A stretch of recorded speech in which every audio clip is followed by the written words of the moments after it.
प्यारे साथियों नमस्कार। कैसे हैं आप सभी? आशा करता हूं बहुत अच्छे होंगे। शानदार, स्वस्थ, जबरदस्त, जिंदाबाद और बहुत अच्छी तरीके से आप लोगों की पढ़ाई चल रही होगी। तो सभी प्यारे साथी एक बार आ जाओ भाई जल्दी जल्दी से क्लास में। सभी के लिए वेरी वेरी गुड मॉर्निंग, सुप्रभात, राम राम, जय श्री राम, राधे राधे, जय श्री कृष्णा। तो सभी जितने भी प्यारे साथी हैं, सभी प्यारे साथियों का बहुत बहुत बहुत सारा स्वागत है। मेरे प्यारे दोस्त, कल मैंने आपको बहुत ही बेसिक सा कॉन्सेप्ट बताया था कि कैलेंडर क्या होता है, कैलेंडर से किस तरीके से हम लोग शुरुआत करते हैं, क्या उसका बेसिक होता है। और मेरे प्यारे दोस्त, मैंने आपको ये चीज भी बताई कि किस तरीके से साधारण वर्ष और लीप वर्ष का कॉन्सेप्ट होता है, कैसे उनकी पहचान होती है, शताब्दी वर्ष क्या होता है, शताब्दी वर्ष में कौन सा वर्ष लीप वर्ष होता है, कौन सा वर्ष लीप वर्ष नहीं होता है। ऐसी बहुत सारी जानकारियां मैंने आपको पिछली क्लास में यानी कल दी थी और आज हम वहां से आगे कंटिन्यू कर रहे होंगे कि हाँ और कैसे कैसे क्वेश्चंस बन सकते हैं। तो सभी प्यारे साथी एक बार आएंगे जल्दी से क्लास में।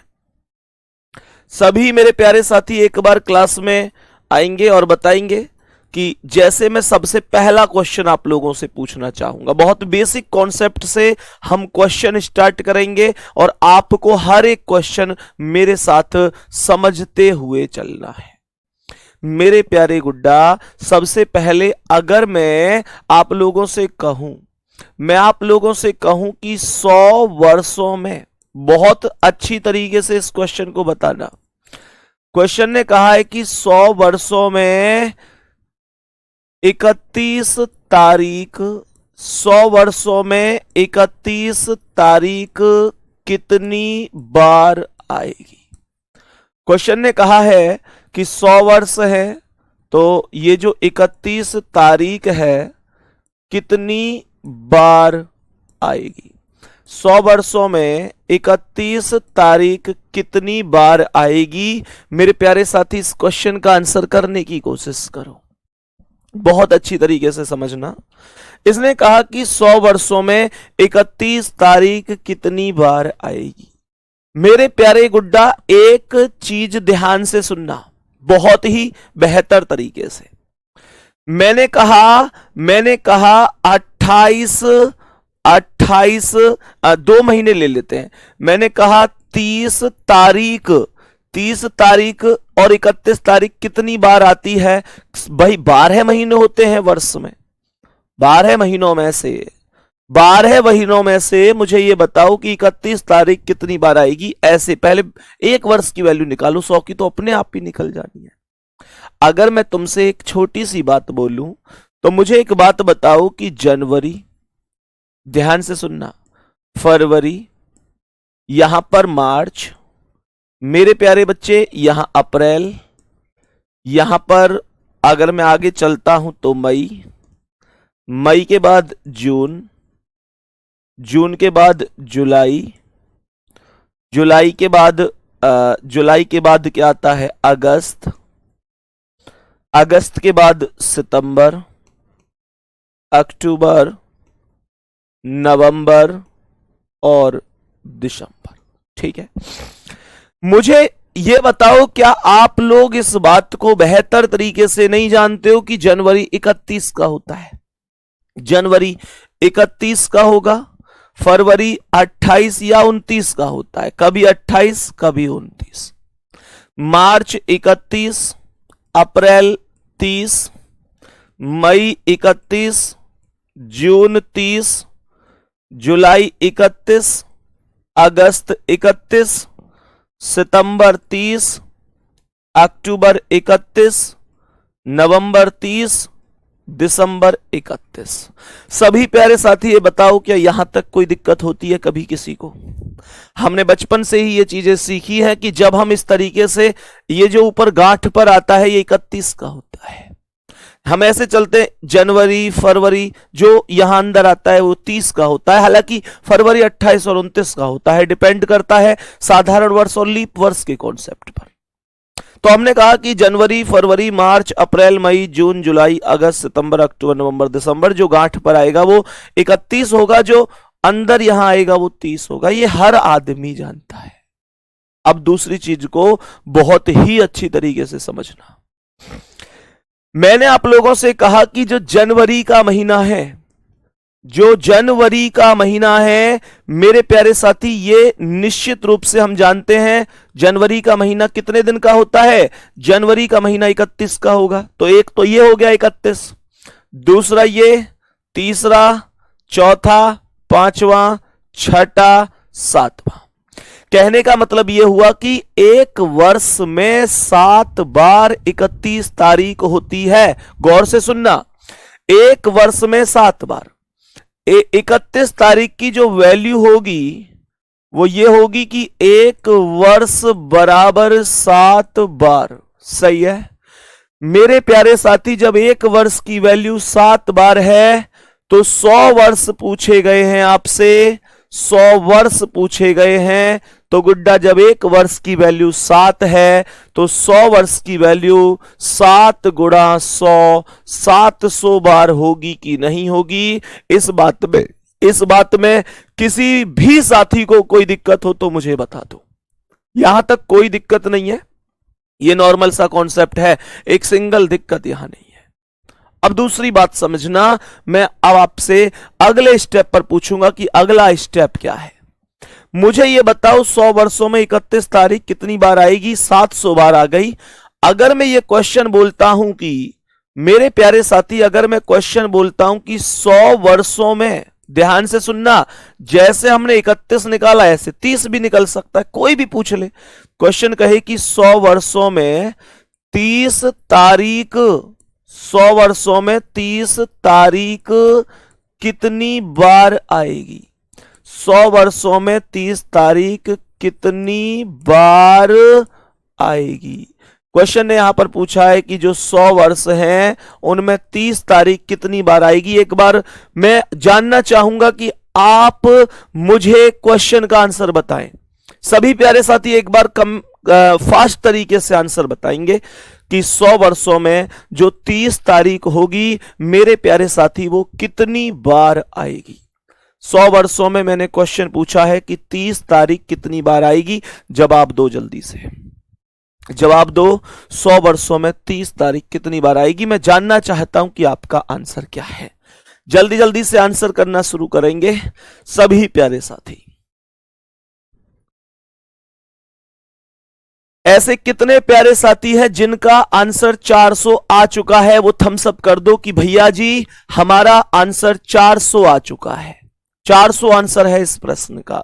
मुझे एक बार थम्स अप करके बताएंगे कि भैया हमारा आंसर 400 बन चुका है, 400 आंसर है। सभी प्यारे साथियों के थम्स अप लगातार आ रहे हैं कि हां हमारा आंसर 400 है।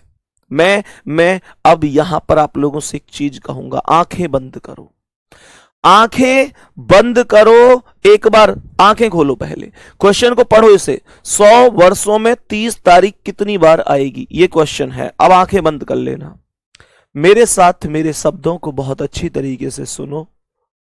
100 वर्षों में 30 तारीख कितनी बार आएगी। मेरे प्यारे दोस्त, ये क्वेश्चन 2 तरीके से पूछा जा सकता है। ये क्वेश्चन 2 तरीके से पूछा जा सकता है। एक तो ये और दूसरा ये कि 100 वर्षों में, दूसरा क्वेश्चन ये कि 100 वर्षों में कितने महीने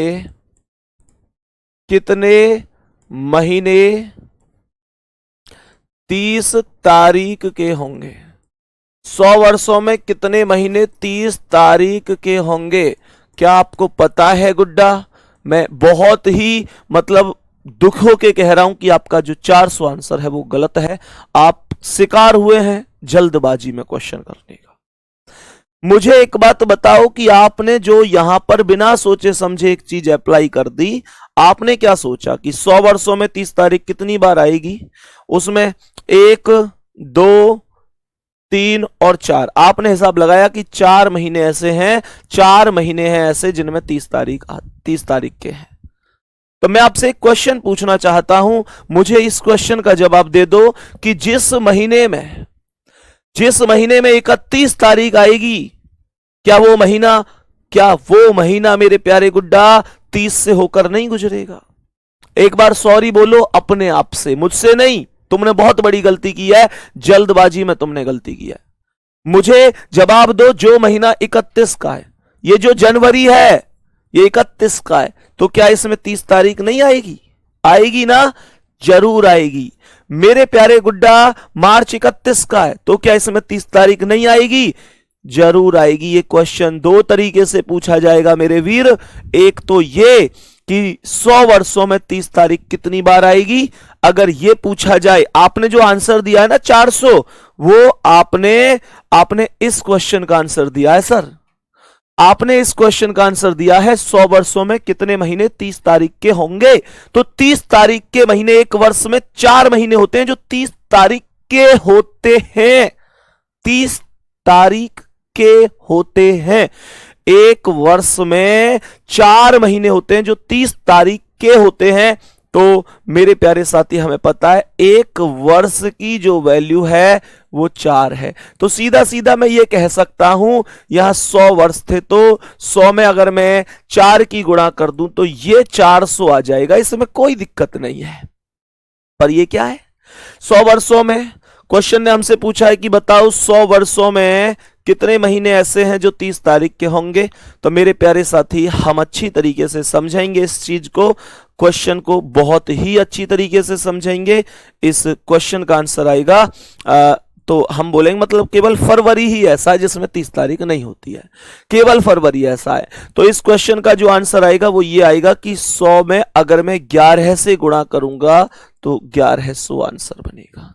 1100 आंसर बनेगा इस क्वेश्चन का आंसर। प्लीज आप जल्दबाजी में गलत ना करें। अगर मैं यहां 100 में 11 से गुणा करूंगा, 100 में जब मैं 11 से गुणा करूंगा तो ये वैल्यू 1100 हो जाएगी और यही हमारा करेक्ट आंसर हो जाएगा। किसी प्यारे साथी को कोई दिक्कत नहीं है? बात आ रही है समझ में? यहां तक कोई समस्या तो नहीं है? मेरे प्यारे दोस्त, अब ध्यान से समझना, अब हम आगे बढ़ते हैं और नेक्स्ट क्वेश्चन की ओर चलते हैं। इन चीजों को बढ़िया तरीके से हमें समझना है, कभी भी भूल नहीं जाना। मैंने आप लोगों से बोला क्वेश्चन यहां पर बन जाता है। अब क्वेश्चन यहां पर जो बन जाता है वो ये बन जाता है कि विषम दिन क्या है। एक हेडिंग लिखेंगे अपनी कॉपी में, विषम दिन। विषम दिन बोले तो हेडिंग लिखेंगे ऑड डेज। विषम दिन अर्थात ऑड डेज, एक हेडिंग अपनी कॉपी में लिख रहे होंगे। सही है, यह हेडिंग हमने लिख ली। अब ध्यान से सुनना, मैंने आप लोगों से कहा विषम दिन क्या होता है, बहुत गौर से सुनना मेरे प्यारे साथी। जब हमारे पास जितने भी दिन हो, हमारे पास जितने भी दिन हो, उन दिनों को सप्ताह में बदलने के बाद जो दिन शेष बच जाते हैं उन्हें हम विषम दिन कहते हैं। क्या है ये विषम दिन? मैंने बोला लिखो अपनी कॉपी में इस परिभाषा को। दिए हुए दिनों को लिखो एक बार जल्दी जल्दी से। दिए हुए दिनों को, सभी प्यारे साथी, दिए हुए दिनों को सप्ताह में बदलने के बाद, दिए हुए दिनों को सप्ताह में बदलने के बाद जितने भी दिन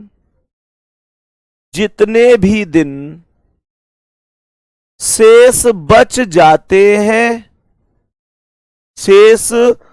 बच जाते हैं उन्हें विषम दिन कहते हैं। दिए हुए दिनों को सप्ताह में बदलने के बाद जितने भी दिन शेष बच जाते हैं उन्हें विषम दिन कहते हैं। गौर से सुनना। मानकर चलो, मैंने आपसे क्या कहा? मैंने कहा विषम दिन का मतलब क्या है। मानकर चलो आपके पास, मैंने कहा 50 दिन है। आपके पास मैंने कहा 50 दिन है, तो क्या 50 दिन के सप्ताह बना सकता हूं? क्या 50 दिन को मैं चेंज कर सकता हूं वीक में? तो मुझे पता है there are 7 days in a week. एक सप्ताह में 7 दिन होते हैं। एक सप्ताह में 7 दिन होते हैं। मेरे प्यारे साथी, मैं अगर 50 दिन की बात करूं तो एक सप्ताह में 7 दिन होंगे। तो 50 में मैं कितने से भाग दूंगा? 50 में 7 से भाग दूंगा। 7 सत्ते 49, मेरे पास एक शेष बच जाएगा। मेरे पास एक शेष बच जाएगा। तो जो 50 दिन में जो विषम दिन होंगे वो एक विषम दिन हो जाएगा। इतनी बात सभी प्यारे साथियों को बढ़िया तरीके से समझ में आई कि नहीं आई? मैंने आप लोगों से कहा कि अगर मानकर चलो चीजें हैं कि भाई बताओ, यहां पर हमें बताओ कि अगर क्वेश्चन कहता है कि 421 दिन में 400 मान के चलो, यहां पे क्वेश्चन ने कह दिया कि 423 दिन मान लिए कि 423 दिन में कितने विषम दिन होंगे, या 422 लिख लो, या मानकर चलो आप 632 लिख लो। 632 दिन हैं, कितने विषम दिन होंगे? बड़ी वैल्यू लिख लेते हैं। वैल्यू कोई भी हो 7 से ही तो भाग देना है बस। बहुत बढ़िया, समझ में आ रही है चीजें? 632 दिन में कितने विषम दिन होंगे? भैया बहुत आसान है, 7 से भाग ही तो देना है। जब मैंने 632 में 7 से भाग दिया तो 7 निम्मा 63, 0 शेष बच गए, उतारी 2, ना जाने की 0 लगती रहेगी, कोई बात ना है, शेष तो 2 ही बचा। क्यों भैया? शेष तो 2 ही बचा। तो इसका मतलब क्या है? 632 दिन में जो विषम दिनों की वैल्यू है वो वैल्यू बन चुकी है कितनी? 632 में 2 विषम दिन आ चुके हैं। ये बात उम्मीद करता हूं सभी को समझ में आई होगी। बढ़िया, ये बात सबको यहां तक कोई दिक्कत तो नहीं है, सबको समझ में आ रही है। अब ध्यान से सुनना, जब आप इतना कॉन्सेप्ट सीख चुके हैं तो मेरे प्यारे दोस्त आपको यह कॉन्सेप्ट हमेशा याद रखना है कि एक साधारण वर्ष बराबर, मैं कभी भी आप लोगों से पूछ सकता हूं, कभी भी आप लोगों को जरूरत पड़ सकती है इसे बताने की। क्वेश्चन ने कहा एक साधारण वर्ष, तो आप हमेशा गुड्डा बोलेंगे एक विषम दिन। क्या बोलेंगे? एक साधारण वर्ष बराबर एक विषम दिन। ध्यान रखना, एक साधारण वर्ष में एक विषम दिन होगा। हालांकि ये कोई बहुत बड़ी बात नहीं है। मैंने क्या बोला? साधारण वर्ष में 365 दिन होते हैं, ये आप सभी जानते हैं। बहुत आराम से पढ़ाऊंगा कैलेंडर को। मुझे पता है बहुत सारे बच्चों की समस्या लगातार रहती है, भैया कैलेंडर नहीं सीख पाते। मैं कह रहा हूं एक बार मुझसे पढ़ लो कैलेंडर, जिंदगी में कभी ये नहीं कहोगे कि कैलेंडर नहीं आता हमको। जिंदगी में बस एक ही चीज बोलोगे कि भैया कैलेंडर के किसी भी क्वेश्चन को दूसरे को भी सिखा सकता हूं, उस लेवल पर मैं आपको पहुंचा दूंगा। लेकिन आप लोग एक एक शब्द को बहुत ध्यान से सुना करो, क्लास को किसी को भी नहीं छोड़ा करो, ठीक है ना? सवाल ने कहा 365 में 7 से भाग दूंगा। जब मैंने 7 से भाग दिया तो यह आया 7 पंजे 35, बच गए 1, उतारी 5 और 7 दूनी 14 है, तो मेरे पास एक शेष बच गया। मेरे पास एक शेष बच गया, वही एक मैंने यहां पर लिखा है। किसी साथी को कोई दिक्कत तो नहीं? हमने बोला कि जब एक साधारण वर्ष में एक विषम दिन है, तो कल को अगर यह क्वेश्चन बनने लग जाए कि एक लीप वर्ष में, क्वेश्चन यहां पर बने कि एक लीप वर्ष में कितने विषम दिन हैं, तो मेरे प्यारे साथी एक लीप वर्ष की जो वैल्यू होगी वो होगी 2 विषम दिन होंगे। एक साधारण वर्ष में एक विषम दिन होगा, एक लीप वर्ष में 2 विषम दिन होंगे। मेरे प्यारे साथी, क्या हम ये तथ्य बेहतर तरीके से जान चुके हैं? और लीप वर्ष में 2 विषम दिन क्यों आए, क्यों आए? ध्यान से सुनो भाई, 365 में तो तुम एक शेष बचा रहे हो, सोचो अगर यहां 366 होता तो फिर 365 से 366 के लिए एक वैल्यू और बढ़ जाती, तो मैं क्या बोलता, एक और बढ़ गई। तो ये डायरेक्ट मामला हो गया। यहां तक मेरे प्यारे साथी किसी को कोई दिक्कत तो नहीं है, यहां तक किसी भी प्यारे साथी को कोई दिक्कत परेशानी तो नहीं है, इस बात को मुझे बता दो। अब आप लोग कहोगे कि भैया ये तो दिनों में विषम दिन हो गए। कुछ लोगों का सवाल आ रहा है कि भैया अगर जीरो शेष बचे तो क्या करें।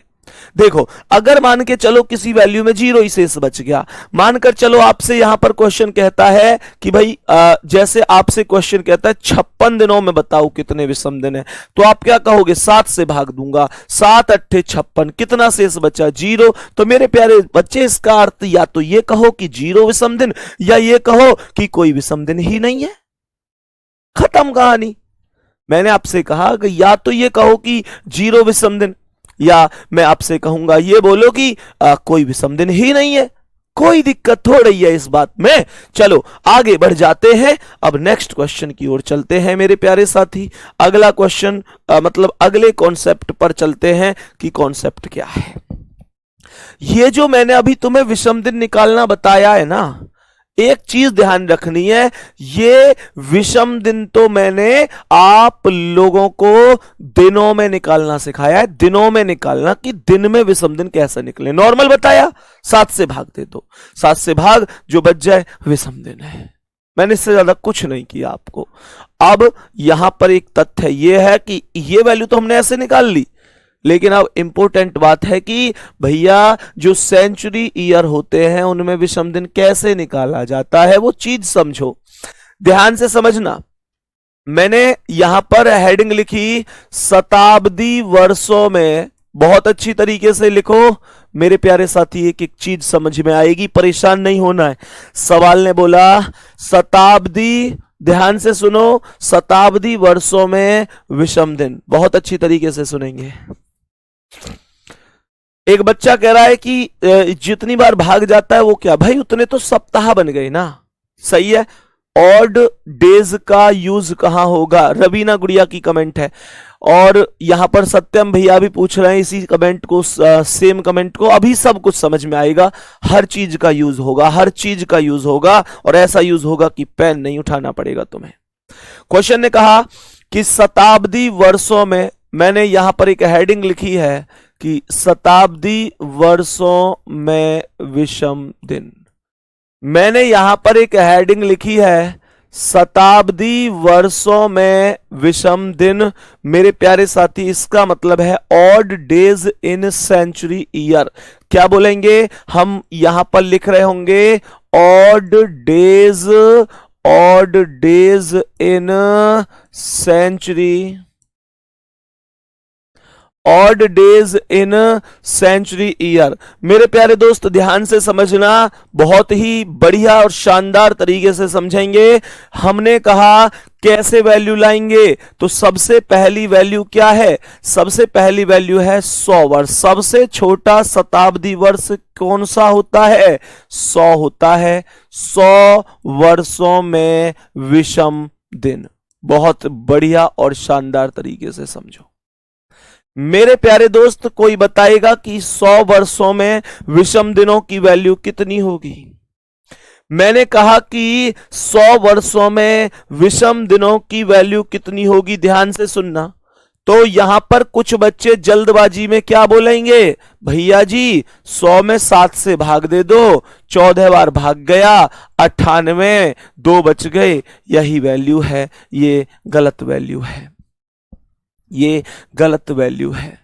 ये गलत वैल्यू क्यों है, अब इस बात को समझो मेरे प्यारे साथी। इस बात को हमेशा ध्यान रखना है, जितनी वैल्यू शेष बचे, ध्यान से सुनना, वो विषम दिन तो होती है, पर वो वैल्यू तो मेरे प्यारे दोस्त ऐसे समझो कि वो वैल्यू तो मेरे प्यारे दोस्त दिनों में काउंट होती है। अगर 100 वर्ष की जगह 100 दिन होते तो 2 ही वैल्यू होती, लेकिन ये 100 वर्ष हैं तो 2 वैल्यू नहीं है। फिर से सुन लो, अगर 100 दिन होते तो वैल्यू 2 ही होती, पर ये 100 वर्षों की बात हो रही है।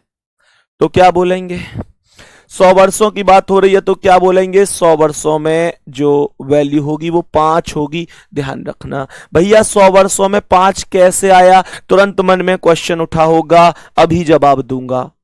आगे जब हम बात करते हैं 200 वर्षों की, 200 वर्षों में विषम दिनों की वैल्यू कितनी होगी, पूरा ही लिख देते हैं।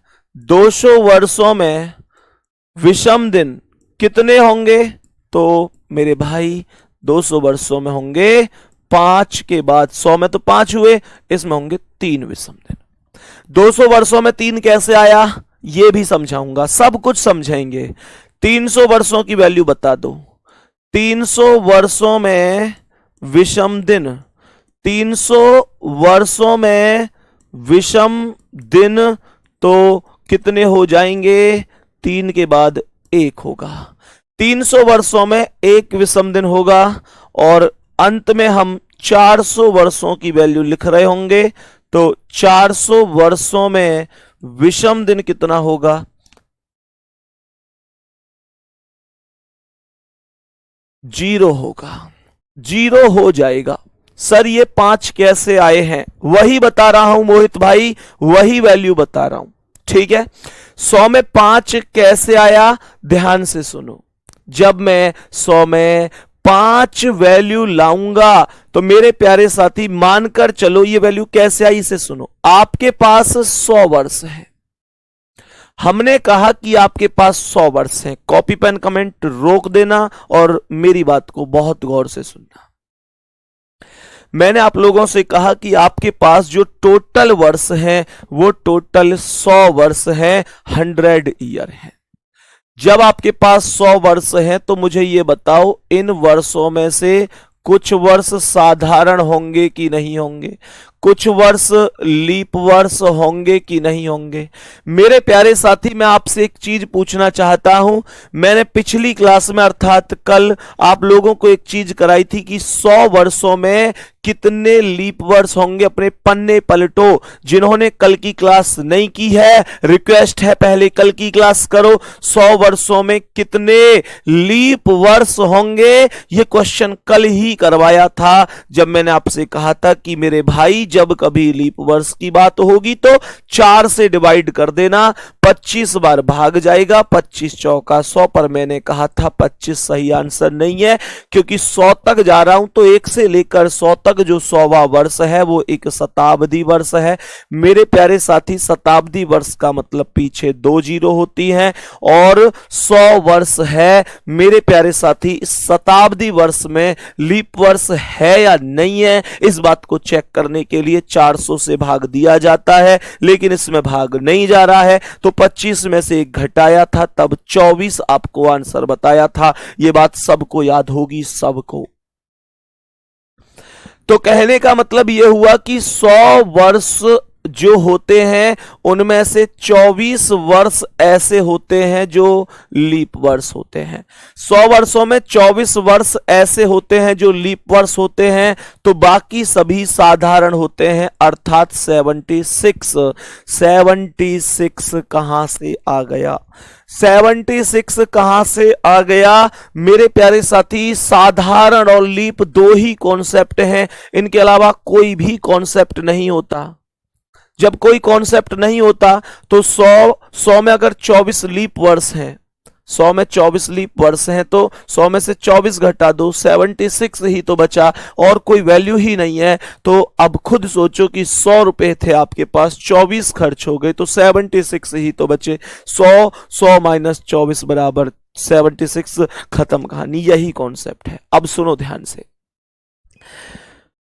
मुझे यह बता दो कि अभी मैंने आपको एक वैल्यू बताई थी कि एक साधारण वर्ष बराबर 1 विषम दिन, बोला था कि नहीं? मैंने कहा था कि एक साधारण वर्ष बराबर 1 विषम दिन और मैंने कहा था कि एक लीप वर्ष बराबर 2 विषम दिन, सही है।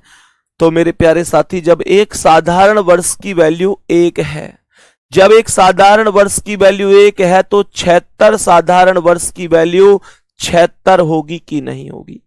मेरे प्यारे साथी, जब एक साधारण वर्ष की वैल्यू 1 है तो 76 की वैल्यू 76 होगी कि नहीं?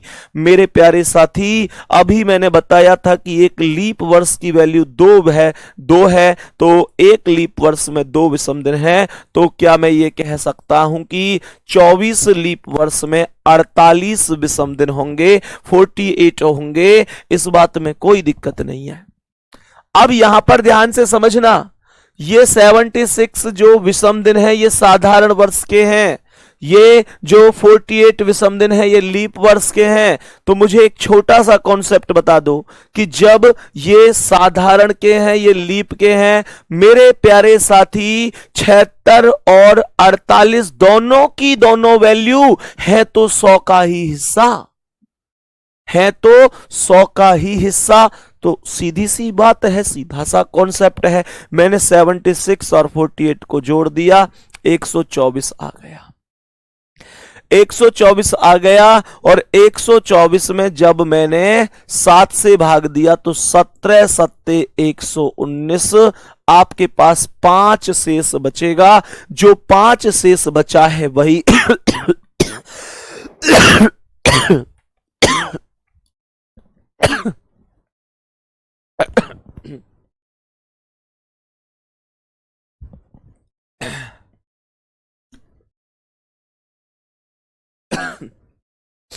हाँ भाई, जो 5 शेष बचा है वही मैंने यहां पर लिख दिया है। इस बात में तो किसी साथी को कोई दिक्कत नहीं है। अब तुम लोग कहोगे, दूसरा डाउट जो तुम्हारे मन में आएगा वो क्या आएगा, उसे सुनो। दूसरा डाउट तुम्हारे मन में आएगा कि जब 100 की वैल्यू 5 है तो 200 तो 100 से 2 गुना है, तो इसकी 5 का 2 गुना 10 क्यों नहीं हुई? इसकी 3 क्यों रह गई? इसकी वैल्यू 3 क्यों रह गई? ये डाउट भी आपके मन में हो सकता है कि आ जाए। मेरे प्यारे गुड्डा, एक बात बताओ, बहुत छोटी सी कहानी है, बहुत छोटी सी कहानी है, बहुत अच्छी तरीके से समझना। अगर मैं आप लोगों से बोलूं कि 100 की वैल्यू 5 है तो 200 की वैल्यू, देखो 100 से 200 डबल है, यहां भी 5 का डबल 10 ही हुआ था, 5 का डबल 10 ही हुआ था। मुझे पता है ना कि जब 100 की वैल्यू 200 है तो 5 की वैल्यू 10 हो जाएगी, तो 5 का डबल 10 ही हुआ था। लेकिन मुझे एक बात बताओ, मैंने आप लोगों से बोला कि जब 5 यहां है तो 10 यहां है, लेकिन 10 संख्या एक ऐसी संख्या है जो 7 से बड़ी है, तो उसमें 7 से दोबारा भाग जा सकता है। मेरे प्यारे साथी ध्यान से सुनना, उसमें 7 से दोबारा भाग जा सकता है। तो हमने 10 में, भाई फिर से सुनो, 100 की वैल्यू 5 तो 200 की 10 हो गई, तो 10 में 7 से दोबारा भाग दिया, 7 एकम 7, 3 से बच गई, 3 खत्म। बात आ रही है समझ में? तो यही वैल्यू आई कि ये हमारी वैल्यू हो गई। अब यहां पर मेरे भाई की कमेंट आ रही है, इनका नाम है धर्मेंद्र सिंह, कमेंट कर रहे हैं, भैया जी ये बताओ कि 400 पे ही तुमने खत्म कर दिया, 400 के बाद 500 भी तो होता है, उसकी वैल्यू क्या है? मेरे भाई ऐसे तो 500 के बाद 600 भी होता है, फिर 700 भी होता है। मैंने कहा ये तो कभी खत्म होने वाला सिलसिला नहीं है, ये तो जिंदगी भर चलने वाला सिलसिला है। तो फिर कैसे बोलेंगे? क्या मैं आपको हर एक वर्ष ऐसे डायरेक्ट करा सकता हूं? नहीं, लेकिन सिखा जरूर सकता हूं। कैसे? ध्यान से सुनो। हमेशा एक बहुत ही इंपॉर्टेंट कॉन्सेप्ट आपको ध्यान रखना है।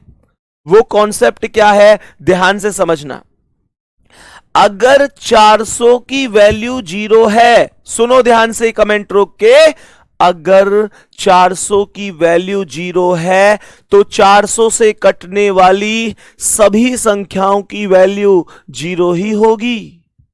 मैंने कहा अगर 400 की वैल्यू 0 है तो 400 से कटने वाली सभी संख्याओं की वैल्यू 0 ही होगी। अब तुम्हें कैसे ये वैल्यू निकालनी है, सुनो।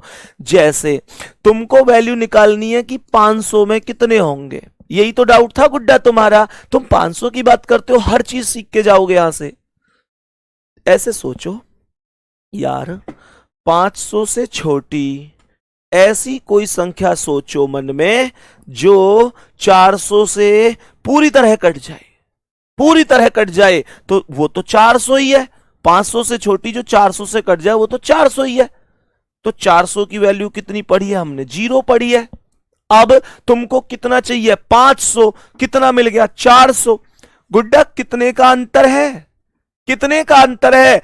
मैंने कहा 100 का अंतर है। 100 का अंतर है मेरे प्यारे साथी। 500 ये 400, 100 का अंतर है। तो मेरे प्यारे दोस्त ये बताओ 100 की वैल्यू कितनी है? 5। तो 500 की वैल्यू भी 5 ही होगी। ये बात अभी थोड़ी समझ में आई होगी, अभी इसे और अच्छी तरह से समझेंगे।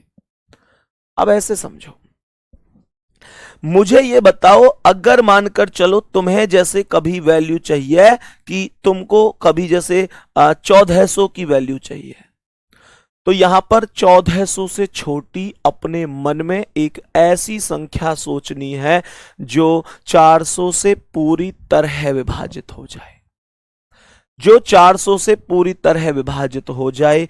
तो मेरे प्यारे साथी 1400 जो 400 से कट जाए, ऐसे सोचो ना, डायरेक्ट इतना तो माइंड में भी कर सकते हो। 1400 से छोटी जो 400 से पूरी तरह कट जाए वो 1200 है। 1200 की वैल्यू कितनी आ जाएगी? 0 आ जाएगी। 1200 की वैल्यू मेरे प्यारे गुड्डा 0 आ गई। अब सोचो 1400 और 1200, तुम्हारे किसी आदमी के पास 1400 रुपए थे, अब 1200 तो तुम्हें मिल गए। तो मेरे प्यारे साथी कितने का अंतर है? 200 का अंतर है। तो मेरे प्यारे दोस्त 200 में कितनी वैल्यू है? 200 की वैल्यू 3 है। तो हम यहां पर 3 वैल्यू लिख देंगे कि 1400 की वैल्यू भी 3 ही होगी। आ रही है बात समझ में? एक बार थम्स अप करके बता दो गुड्डा प्लीज कि कितने लोगों को फुल कॉन्फिडेंस आ रहा है, और अगली वैल्यू खुद बता देंगे। अगली वैल्यू खुद बता देंगे भैया जी कितनी है। जैसे मैंने आप लोगों से कहा 1900 की वैल्यू बतानी है मुझे ये बताना है कि 1900 की वैल्यू कितनी होगी। तो 400 से जो संख्या कट जाए 1900 से छोटी हो, 400 से कट जाए, वो संख्या कितनी होगी? 1900 से छोटी 400 से कटने वाली, क्या वो संख्या 1600 हो जाएगी? 1900 से छोटी 400 से कटने वाली, क्या वो संख्या 1600 हो जाएगी? तो मेरे प्यारे साथी 1600 की वैल्यू 0 ही होगी। क्यों? क्योंकि 400 से कटने वाली सभी संख्याओं का मान 0 है, तो ये 0 हो गई। अब 1900 रुपए हैं किसी के पास आपके, 1600 उसने दे दिए, तो कितने बच गए? 300 बच गए। मुझे ये बताओ 300 की वैल्यू कितनी है? 300 की वैल्यू 1 है, तो क्या 1900 की वैल्यू भी 1 होगी? बस यही कॉन्सेप्ट तो हमें समझना। और इसमें है क्या? कुछ नहीं है। सबके थम्स अप आ रहे हैं। गजब मेरे शेर, गजब कि भैया सब कुछ समझ में आ रहा है। दिल खुश कर देते हो आप लोग। लव यू ऑल, बहुत सारा प्यार। अब आगे सुनो ध्यान से। जितने भी मेरे प्यारे बहन भाई, जितने भी मेरे छोटे बहन भाई क्लास देख रहे हैं, और जितने बड़े बहन भाई भी क्लास देख रहे हैं, सच में दिल खुश कर दिया तुम लोगों ने। स्क्रीन पे ऐसे चल रही है कमेंट, गजब तरीके से, लाजवाब तरीके से, बहुत बढ़िया, बहुत शानदार। मैंने आप लोगों से आगे क्या बोला सुनो ध्यान से। अगर मैं मानकर चलो आपसे कहूं कि भाई 2500 की वैल्यू बता दो, 2500 की वैल्यू क्या है? लव यू मेरे शेरा, लव यू। 2500 बोल रहा है कि 2500 में कितनी वैल्यू हो जाएगी? 2500 में, तो 2500 से छोटी ऐसी संख्या जो 400 से पूरी तरह कट जाए, क्या वो संख्या 2400 है? 2400 है। 2500 से छोटी जो 400 से कट जाए, क्या वो 2400 है? हाँ जी। और 2400 की वैल्यू 0, क्योंकि 2400 खुद 400 से कट रही है। तो 2500 और 2400 का अंतर मेरे प्यारे गुड्डा 100 है। 100 की वैल्यू कितनी है? 5। तो 2500 की वैल्यू भी कितनी होगी? 5। इस बात में किसी प्यारे साथी को कोई भी रत्ती भर समस्या है? इस बात में किसी भी प्यारे साथी को कोई भी समस्या है? उम्मीद कर सकता हूं भैया कोई प्रॉब्लम नहीं होगी। सही है। अब जैसे मान के चलो कि मैं आप लोगों से कहूं कि भाई मुझे 1900 की वैल्यू चाहिए, अभी शायद बताया था मैंने 1900, तो फिर से देख लो। 1900 से छोटी जो 400 से कट जाए वो 1600 है, 1600 की वैल्यू 0 होगी, 1600 और 1900 का अंतर 300 है, 300 की वैल्यू 1, तो 1900 की वैल्यू 1 है।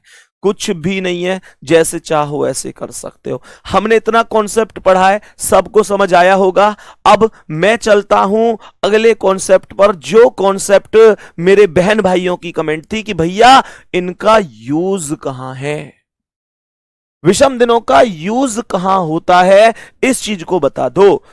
तो विषम दिनों का यूज सुनो साथी, कहां पर होगा। सवाल सुनो, क्वेश्चन ने कहा है कि यदि आज मेरे प्यारे साथी, यदि आज बुधवार है, क्वेश्चन ने कहा इफ टुडे इज वेडनेसडे, यदि आज बुधवार है अर्थात वेडनेसडे है, तो क्वेश्चन ने यहां पर हमसे कहा है, क्वेश्चन ने कहा है कि 100 दिन बाद, 100 दिन बाद कौन सा दिन होगा। क्वेश्चन ने कहा है कि 100 दिन बाद कौन सा दिन होगा। तो मैंने आप लोगों से बोला कि यदि आज बुधवार है तो 100 दिन बाद कौन सा दिन हो जाएगा। ध्यान से सुनो, अब यहां से प्रयोग करेंगे हम विषम दिनों का। क्वेश्चन ने कहा है कि if today is Wednesday then what day will be after 100 days, 100 दिन बाद कौन सा दिन होगा। अब गौर से सुनो, तो मैं क्या बोलूंगा। सवाल में एक तरीका तो क्वेश्चन करने का यह है कि आज बुधवार है तो हमें 100 दिन बाद की वैल्यू निकालनी है। आज बुधवार है तो 1 दिन बाद बृहस्पति, 2 दिन बाद शुक्र, 3 दिन बाद शनिवार, 4 दिन बाद रविवार, 5 दिन बाद सोमवार, 6 दिन बाद मंगल, 7 दिन बाद बुध, 8 दिन बाद बृहस्पति, 9 दिन बाद शुक्र। ऐसा कर करके जाओ और 100 दिन तक जाओ, तो पेपर तो खत्म ही है जाएगा इतनी देर में, है भैया। और यहां तो इसने 100 बोले, हो सकता है कल को ये जो है 1800, 1900, 2500 कुछ भी बोल दे। तो तुम्हें क्या करना है, तुम्हें विषम दिनों का प्रयोग करना है। अगर मैं 100 दिनों में विषम दिनों की बात करूं तो 7 से ही भाग दूंगा, नो डाउट, माइंड में ही भाग दे लूंगा। 14 7 98, क्या मेरे पास 2 शेष बचेगा, मेरे पास 2 शेष बचा। मेरे प्यारे साथी 100 दिन बाद पूछे या 2 दिन बाद पूछे, अब इस बात से कोई फर्क नहीं पड़ता। 100 दिन बाद पूछे या 2 दिन बाद कोई फर्क नहीं पड़ता। तो आप बुधवार में सीधा 2 प्लस कर दो, आपको जो आंसर मिलेगा ना, आपको जो आंसर मिलेगा वो शुक्रवार अर्थात फ्राइडे मिल जाएगा। यहां तक किसी साथी को कोई समस्या होनी नहीं चाहिए। आगे समझो ध्यान से। मैंने आप लोगों से क्वेश्चन बोला कि यदि आज शुक्रवार है, यदि आज शुक्रवार है अर्थात फ्राइडे है, तो क्वेश्चन ने यहां पर लिखा है कि बताओ 491 डेज बिफोर, 491 दिन पहले कौन सा दिन था। यह क्वेश्चन का आंसर हमें बताना है, यह क्वेश्चन का आंसर हमें बताना है। ध्यान से समझना। तो कैसे करना है, सबसे पहला काम यही है कि मैं विषम दिन निकाल रहा हूंगा। जैसे ही मैं विषम दिन निकालूंगा तो 491 में कितने से भाग दूंगा, 7 से। 7 7 49, मेरे पास 1 शेष बचेगा, 1 शेष बचेगा और यही एक विषम दिन हो जाएगा। और मैं इस 1 का क्या करूंगा, इसे इसमें से माइनस कर दूंगा और मेरे पास आंसर क्या आ जाएगा, बृहस्पतिवार आ जाएगा अर्थात थर्सडे। इस क्वेश्चन का आंसर आ जाएगा अर्थात थर्सडे, इस क्वेश्चन का आंसर आ जाएगा। सर ये क्या किया आपने, कुछ लोग तो सैटरडे आंसर बता रहे हैं, कुछ लोग तो कह रहे हैं सैटरडे आंसर है, आपने थर्सडे क्यों किया? सर हमने तो जोड़ दिया, शुक्रवार प्लस एक शनिवार अर्थात सैटरडे, आपने माइनस क्यों कर दिया? दोस्त यही कॉन्सेप्ट है, हमेशा ध्यान रखो मेरे प्यारे वीर। उतारो कॉपी में, बाद के लिए जोड़ते हैं और मेरे प्यारे साथी पहले के लिए घटाते हैं। बाद के लिए जोड़ते हैं, पहले के लिए घटाते हैं। अगर मैं यहां पर देख रहा हूं तो यहां बाद लिखा हुआ है और यहां पर पहले लिखा हुआ है, तो हमेशा ध्यान रखना बाद के लिए हम वैल्यू को जोड़ेंगे और पहले के लिए घटाएंगे। बोलो क्या इतना मामला एकदम ओके है? बोलो क्या इतना कॉन्सेप्ट हमको बढ़िया तरीके से समझ आ चुका है? यहां तक कोई भी समस्या तो नहीं है? माइनस क्यों किया? जवाब मिल गया ना, पहले बोला है तो माइनस ही करना है, बाद बोलता जोड़ देता। मेरे प्यारे साथी मुझे ये बताओ, अब आप लोग कहोगे कि भैया ये तो बहुत आसान कॉन्सेप्ट है, बाद के लिए जोड़ देते हैं, पहले के लिए घटा देते हैं। बहुत बढ़िया। अब एग्जामिनर ऐसा नहीं है कि तुमको यहां पर परेशान नहीं कर सकता, उसके पास कोई ऑप्शन नहीं बचा, उसके पास 1000 ऑप्शन है तुमको फंसाने के लिए, तुमसे क्वेश्चन गलत करवाने के लिए। ध्यान से सुनना, हम एक क्वेश्चन की बात करते हैं। एक क्वेश्चन है कि दो भाई हैं, एक का नाम है राम और एक का नाम है मोहन। मेरे प्यारे साथी बहुत अच्छी तरीके से सुनना, ये इंपॉर्टेंट पॉइंट है, बहुत बहुत ज्यादा इंपॉर्टेंट पॉइंट है। दो भाई थे, एक का नाम था राम और एक का नाम था मोहन। राम छोटा है, मोहन बड़ा है, इसीलिए मैंने राम को नीचे लिखा है, मोहन को ऊपर लिखा है। मैंने आप लोगों से कहा मैंने राम को नीचे लिखा है, मोहन को ऊपर लिखा है, इसी वजह से। सही है? तो मेरे प्यारे गुड्डा, राम को हमने नीचे लिखा, मोहन को हमने ऊपर लिखा। क्या वजह थी ये? यही वजह थी क्योंकि मुझे पता है कि राम छोटा है, मोहन बड़ा है। तो क्वेश्चन क्या बन गया?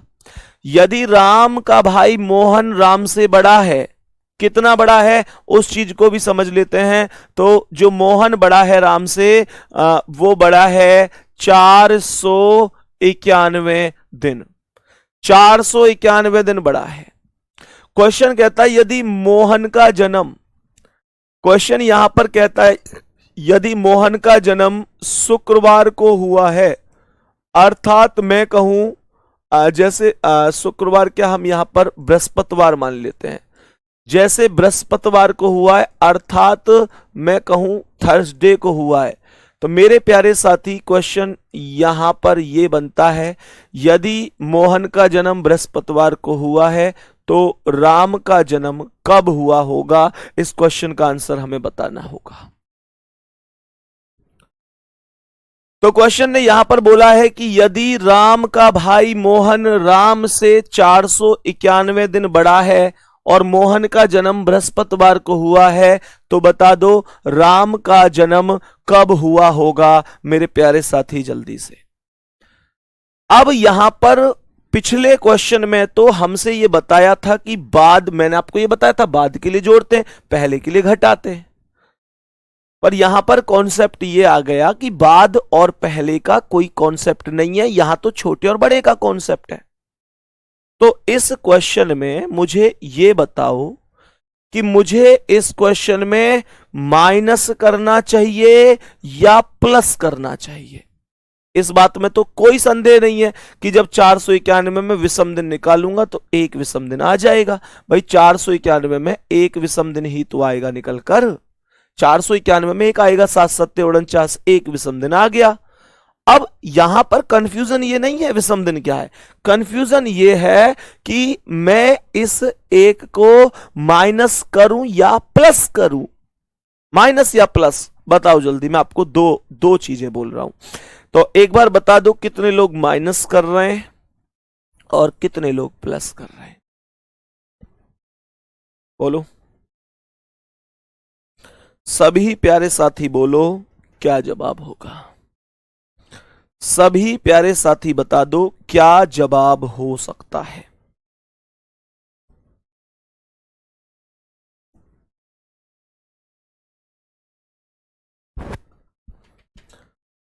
तो माइनस भी खूब बता रहे हैं और प्लस भी खूब बता रहे हैं। ये जितने भी लोग माइनस बता रहे हैं वो केवल एक चीज पर काम कर रहे हैं। उनको ये बात पता है कि छोटे व्यक्ति का जन्म पूछा गया है तो उन्होंने माइनस कर दिया। हमेशा ध्यान दो, माइनस नहीं, इसमें प्लस होगा। ये बहुत सारी किताबों में भी कॉन्सेप्ट गलत ही हो रखा है। हमेशा एक तथ्य पर ध्यान देना है। मेरे प्यारे साथी, सोचो अगर मोहन बड़ा है और राम छोटा है तो ऐसे नहीं कि बस आए और छोटे के लिए जी माइनस कर देंगे, माइनस कर दिया, छोटा ही तो है माइनस कर दो। ये थोड़ा ही होता है यार कॉन्सेप्ट। कॉन्सेप्ट ये कहता है कि जो व्यक्ति छोटा होता है उस व्यक्ति का जन्म बड़े व्यक्ति के मतलब अपेक्षा, बड़े व्यक्ति की अपेक्षा बाद में होता है। अब मुझे एक बात बताओ कि मान के चलो मैं हूं और आप हैं। गुड्डा ऐसे सोचो, हम अपने एक एग्जाम्पल से समझते हैं। मानकर चलो मैं हूं और आप हैं। मानकर चलो कि मैं बड़ा हूं, तो मुझे यह बताओ कि मैं बड़ा क्यों हूं? मुझ में और आप में मैं बड़ा क्यों हूं उम्र में? क्योंकि मेरा जन्म आपसे पहले हुआ है। गुड्डा आप छोटे क्यों हैं? क्योंकि आपका जन्म मुझसे बाद में हुआ है। तो जो व्यक्ति छोटा होता है ना, उसका जन्म बाद में होता है, और बाद में होता है तो प्लस होता है बाद के लिए। तो सही है ना? तो प्लस करना है, और जैसे ही इसमें +1 होगा तो ये शुक्रवार अर्थात फ्राइडे जवाब हो जाएगा। शुक्रवार अर्थात फ्राइडे बेहतरीन आंसर हो जाएगा। किसी साथी को कोई समस्या नहीं है। इस बात को हमेशा ध्यान रखना कि जब कभी भी छोटे की बात हो रही होगी, छोटे की वैल्यू बतानी है, लगता है ऐसे कि छोटे को माइनस कर दूंगा, छोटे को प्लस करना है। और जब कभी भी बड़े की बात हो रही होगी तो इसे माइनस करना है। सही है? ये देखने में जैसे सिस्टम लगते हैं वो उल्टे करने, छोटे को प्लस करना है, बड़े को माइनस करना है। अब आप लोग कहोगे भैया और क्या यूज हो सकता है विषम दिन का? अब ध्यान से सुनना। अब आप कहोगे भैया और क्या यूज हो सकता है? बहुत शानदार सर, आपके गांव में हमारी रिश्तेदारी है। भाई थैंक यू, बहुत बढ़िया। बहुत गजब रिश्तेदारी है। तो हो सकती है, क्या दिक्कत है? हो सकती है। तुम सभी लोग कहीं बाहर के थोड़े ही हो, अपने परिवार के ही हो, अपने ही भाई बहन हो। तो सब लोग आपस में कहीं ना कहीं मिले हुए ही हैं, सब लोग आपस में कहीं ना कहीं जुड़े हुए हैं। निश्चित रूप से आप में से बहुत सारे लोग ऐसे हो सकते हैं और हैं जो कहीं ना कहीं एज ए टीचर तो सब लोग जानते ही हैं, उसके अलावा भी पर्सनली भी जानते ही होंगे। पर्सनली भी जानते होंगे। आप में से बहुत सारे स्टूडेंट गांव मतलब गांव के ही हैं, बहुत सारे गांव के पड़ोस के हैं, बहुत सारे लोग, अब खुर्जा दूर थोड़ा ही है यार, खुर्जा खूब फेमस जगह है क्रॉकरी के मामले में, बहुत सारे लोग खुर्जा को जानते हैं। तो मेरे दोस्त वो कोई दिक्कत नहीं है, और आपने ये चीज़ बताई है तो आपका दिल से बहुत बहुत स्वागत है, बहुत बहुत धन्यवाद है। और वैसे भी ये कहते ना, कहने को तो दुनिया बहुत बड़ी है लेकिन मेरी तो दुनिया ही आप हैं। सच बात कह रहा हूं, दिल की बात कह रहा हूं प्यारे साथी। जब आप कभी कभी लिख देते हो ना कि भैया बेहतरीन समझ में आ रहा है तो दिल बहुत खुश होता है, और जब आप लिखते हो कि भैया समझ में नहीं आ रहा तो भी बहुत ज्यादा खुशी मिलती है। क्योंकि प्यारे बच्चे, मैं आप में एक चीज बहुत अच्छी देखता हूं कि आप जो कुछ भी होता है उसे बड़ा स्पष्ट बोल देते हो, समझ में आ रहा है तो भी, नहीं आ रहा है तो भी। बस मैं यही चाहता हूं कि प्यारे साथी आप ऐसे ही मतलब कहते रहें, ठीक है? बहुत ही शानदार। पर बेटा एक बात और, रिश्तेदारी तो ठीक है पर फीस के रुपया ना लौटाऊं, ये बात ध्यान रखियो। कभी यूं सोचा कि फाउंडेशन बैच की फीस ले लूं, ऐसा ना लौटाऊं। चलो मजाक कर रहा हूं, दिल पे मत ले जाइयो। चलो आ जाओ क्वेश्चन पे। सवाल को बढ़िया तरीके से समझने की कोशिश करना। क्वेश्चन को हम लोग कैसे समझते हैं? शानदार और बेहतरीन तरीके से। सर आपके गांव का क्या नाम है? मेरे भाई मैंने तुम्हें कई बार बताया है। देखो, जैसे आप लोगों ने सबने सुना होगा जिला बुलंदशहर, पूरा हिसाब किताब समझो। जिला बुलंदशहर, तहसील लगती है भाई साहब हमारी खुर्जा। क्या? खुर्जा। और अगर अपने गांव के नाम की बात करता हूं तो खुर्जा जेवर रोड पे एक बहुत ही प्यारा सा नाम है सारंगपुर। ठीक है, सारंगपुर।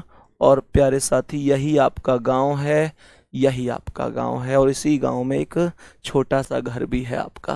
ठीक है, तो जिला बुलंदशहर, तहसील खुर्जा, गांव सारंगपुर। ठीक है, चलो अब आगे बढ़ जाते हैं, नेक्स्ट क्वेश्चन की ओर चलते हैं मेरे प्यारे साथी। और इनका क्या एक बेहतरीन यूज हो सकता है वो ध्यान से समझना। तो मैंने आप लोगों से क्या बोला है? मैंने आप लोगों से यहां पर बोला, बहुत अच्छी तरह सुनना, यदि बीते हुए दिन के, सवाल को समझना, यदि बीते हुए दिन के, यदि बीते हुए दिन के, सवाल ने कहा है यदि बीते हुए दिन के 3 दिन पहले, यदि बीते हुए दिन के 3 दिन पहले के 2 दिन पहले, 2 दिन पहले बुधवार था, बुधवार था, तो बताइए, तो बताइए आने वाले, तो बताइए आने वाले दिन के 4 दिन बाद, आने वाले दिन के 4 दिन बाद के 2 दिन बाद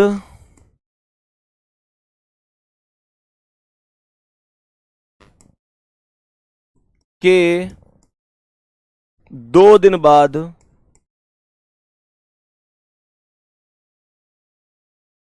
कौन सा दिन होगा? कौन सा दिन होगा? ये बहुत ही प्यारा सा क्वेश्चन है, सभी प्यारे साथी बहुत अच्छी तरीके से समझने की कोशिश करना। सभी प्यारे साथी एक बार बढ़िया तरीके से समझने की कोशिश करना, शानदार और बेहतरीन तरीके से। अब अगर ऐसा क्वेश्चन आ जाए तो ऐसे क्वेश्चन में भी विषम दिनों का बहुत ही बेहतरीन, बहुत ही शानदार प्रयोग किया जा सकता है। कैसे किया जा सकता है? आमतौर पर बच्चा ऐसे क्वेश्चन को करता कैसे है उसे समझते हैं। बच्चा क्या सोचता है? बच्चा ऐसे क्वेश्चन करता कैसे? बच्चे को लगता है, इसने बोला यदि बीते हुए दिन के, तो बच्चा क्या मानता है? बच्चा सोचता है कि ये जो है ये आज है। बच्चा सोचता है ये आज है, आज। तो यहां पर ये कहता है यदि बीते हुए दिन के, तो बीता हुआ दिन ये हो गया। मेरे प्यारे गुड्डा, अगर मैं यहां आज पर खड़ा हूं तो बीता हुआ दिन यही तो जो दिन बीत चुका है, लेफ्ट हैंड पर बीते हुए दिन होंगे और राइट हैंड पर आने वाले दिन होंगे। तो क्वेश्चन ने यहां पर बोला है यदि बीते हुए दिन के, ये आज है तो ये बीते हुए दिन के 3 दिन पहले, तो 1 2 3, और आगे कह रहा है 3 दिन के 2 दिन पहले 1 2, ये जो दिन है ये बुधवार है, ये जो दिन है ये बुधवार है। सही है, ध्यान से सुनो। तो मैंने आप लोगों से बोला अगर ये बुधवार है तो क्या बेटा मैं आज का दिन निकाल सकता हूं मेरे प्यारे भैया? तो यहां नहीं, हमने यहां पर क्या कहा, ये बुध है तो ये बृहस्पति, शुक्रवार, शनिवार, रविवार, सोमवार, मंगल, तो आज मंगलवार हो गया, आज मंगलवार हो गया। आगे क्वेश्चन कह रहा है बताइए आने वाले दिन के, तो आने वाला दिन ये होगा। आने वाले दिन के, आने वाले दिन के 4 दिन बाद, 1 2 3 4, 4 दिन बाद हो गया, के 2 दिन बाद, 1 2 के 2 दिन बाद, 1 2, इस तरीके से। और जब मैं ये वैल्यू निकालूंगा तो ध्यान से समझना, मैंने यहां पर बोला अगर ये मंगलवार है तो ये क्या है, बुध बृहस्पति शुक्रवार शनिवार रविवार सोमवार मंगल बुध बृहस्पति। तो इसका मतलब क्या हो गया, इसका मतलब जवाब हो गया बृहस्पतिवार अर्थात गुरुवार। बृहस्पतिवार जवाब हो गया अर्थात गुरुवार जवाब हो गया। मेरे प्यारे साथी ये सारी चीजें ठीक हैं, ये सारी चीजें ठीक हैं, बृहस्पतिवार आंसर है। लेकिन इतना मैं जानूं अच्छी तरह से कि अगर तुम ना, मैंने क्या कहा, अगर मैं यहां पर आपसे कहूं तो मेरे प्यारे साथी ऐसे ध्यान से समझो, ये जो है ना, तुम यहां एक डंडा कम ज्यादा जरूर कर दोगे, तुम इतना तो जानता हूं मैं, एक आध डंडा कम ज्यादा जरूर कर दोगे। तो फिर कैसे करें, फिर कैसे करें, क्या कोई और व्यवस्था है इस सवाल करने की? हां, ध्यान से सुनना, कभी ऐसे क्वेश्चन को ऐसे करने की आवश्यकता नहीं है। डायरेक्ट कैसे करोगे वो कॉन्सेप्ट सुनो। बीते हुए दिन को, जिनकी समझ में नहीं आया बहुत बढ़िया है, कमेंट मत करो कि भैया समझ में ना आया, समझ में ना आया तो ये बहुत ही बढ़िया बात है, ऐसे तो समझाना ना है वो है। ध्यान से सुनो, बीते हुए दिन को हमेशा एक मानना है, सही है, बीते हुए दिन को हमेशा एक मानना है और आने वाले दिन को भी हमेशा एक मानना है। तो बीते हुए दिन को एक मानो, आने वाले दिन को एक मानो, सही है, बीते हुए दिन को एक मानना है, आने वाले दिन को भी एक मानना है। 2 दिन बोले तो 2 मानने हैं, 3 बोले तो 3, 5 बोले 5, 4 बोले 4, 2 बोले 2, जो भी है। तो मेरे प्यारे गुड्डा का ट्रिक तगड़ी लगे तो एक बार लास्ट में थम्स अप करके जरूर बताना भैया मजा आ गया। मैंने आपसे कहा था बीते हुए दिन को एक मानना है, तो ये एक हो गया, सही है, ये एक हो गया। ये कहते हैं 3, तो 1 और 3 4, 1 और 3 4, 4 और 2, 4 और 2 कितने हो गए 6। भाई देखो, बीते हुए दिन को एक माना, 3 दिन को 3, तो 1 और 3 4, 4 और 2 6, 6 और ये हो गया आने वाला, तो आने वाले को भी एक मानना है, तो 6 और 1 7, 7 और 4 11, 11 और 2 13, 13, 13 और 2 15। गुड्डा ये टोटल बन गया 15, ये टोटल 15 बन गया। अब मुझे एक बात बताओ, फिर से सुनो, 1 और 3 4 और 2 6 और 1 7 और 4 11 और 2 13 और 2 15।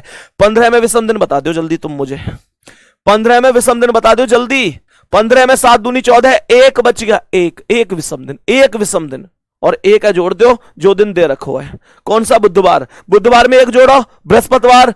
यही आंसर है आपका, कोई दिक्कत नहीं है, यही एक बेहतरीन आंसर होगा गुड्डा। आज की सेवा यही समाप्त करते हैं। एक बार जरूर बता देना टेलीग्राम में लिख के कि भैया कैसी लगती है क्लास, आज कितना समझ में आया है। और प्यारे बच्चे, अभी मैं आप लोगों से यही कहूंगा कि क्लास बेहतरीन तरीके से करते रहो, क्योंकि कोई भी परेशानी है वो आपके हौसलों से बड़ी नहीं होनी चाहिए। कहते हैं सिकंदर किसी हालात के आगे नहीं झुकता, और तारा टूट भी जाए तो जमीन पर नहीं गिरता, और गिरते होंगे हजारों दरिया समुंदर में, पर कोई समुंदर किसी दरिया में नहीं गिरता।